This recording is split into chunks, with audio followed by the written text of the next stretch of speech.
نورة بتقول أنا كنت في علاقة مع شخص بيحاول يتحكم فيا وبيتدخل في كل قرار، الصغيرة قبل الكبيرة، بيعلق على لبسي مع إن لبسي يعني كويس أو ملتزم من وجهة نظرك، عشان بس النقطة دي مهمة، هو كويس وملتزم من وجهة نظرك.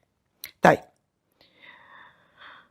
وفي نفس الوقت كمان مش عايز أي حاجة تكون مش ذوقه هو، بيتريق عليا، بيتريق على ذوقي، بيقلل مني، بيحسسني إن أنا ماليش أي قيمة أو أي، يعني اللي أنا فاهماه من كلامك مش معبرني خالص أو محسسني إني ماليش وجود.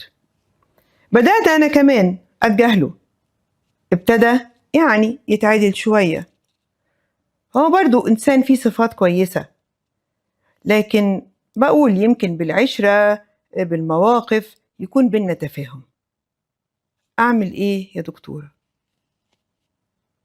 سيبيه يا حبيبتي، سيبيه، ده واحد شايف إنك مش مالية عينه، واحد شايف إنك ناقصة في كل حاجة، يا إما هو شايف إنك أحسن منه في كل حاجة وبيكسر فيكي، في الحالتين ده ما ينفعش.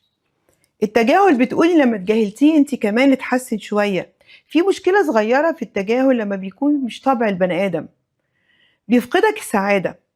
البني آدم اللي متعود ان هو يدي ويدي اهتمام، لما بيبتدي يفكر انه ما يديش ده ويتجاهل بيبقى دمه تقيل قوي في الحياة. ايه اللي يجبرك على كده يا بنتي؟